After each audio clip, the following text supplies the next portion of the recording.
the latest threat of U.S. tariffs against the EU, risking hitting up to $4.5 billion worth of Italian food products. And one industry particularly has been hit hard by all this. Our own Willem Marx is in Parma, Italy this morning. I don't know if you remember, Willem, but years ago there was talk about TVs that would also have smell to them, and you'd be able to carry scents and things. So here would be the segment where you'd be able to carry the scent of where Willem is. Good morning to you, Willem.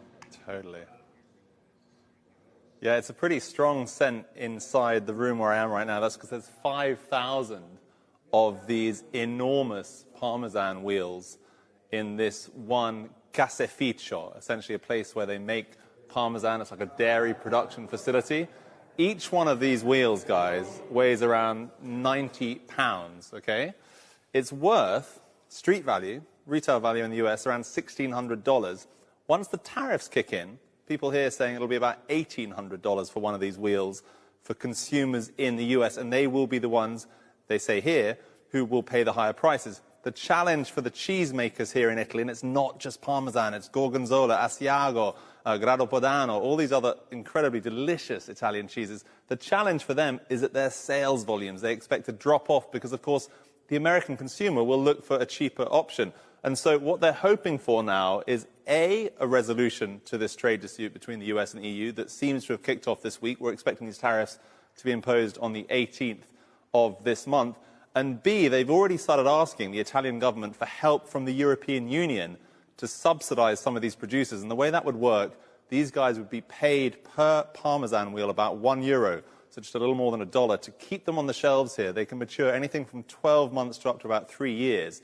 They don't want to oversupply the market. They don't want to see the prices drop across Europe, where they won't face these tariffs, obviously, and so they'll get paid to keep them in these enormous storage facilities. We watched how this stuff's made earlier this morning. It's extremely interesting.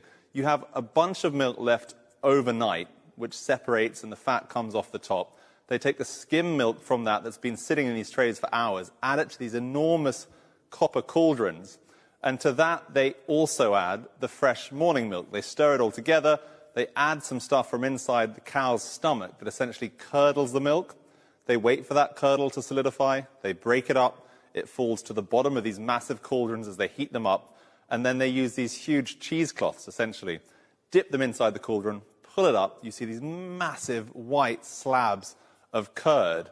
They cut those in half, separate them out, put them into these containers, and then they start this maturing process, which, as I say, this one here has been sat here for about 12 months, probably be here for another year or two until it gets sold. So the capex for these facilities, as you can imagine, pretty significant. Also 50,000 workers in this region around Parma and Reggio Emilia, the two towns that the cheese is named for, reliant on this particular cheese. Willem, Andrew said he'd love to have smell-o-vision for this. You said, yes, it's a very strong smell. Is it an overwhelming smell being in that room?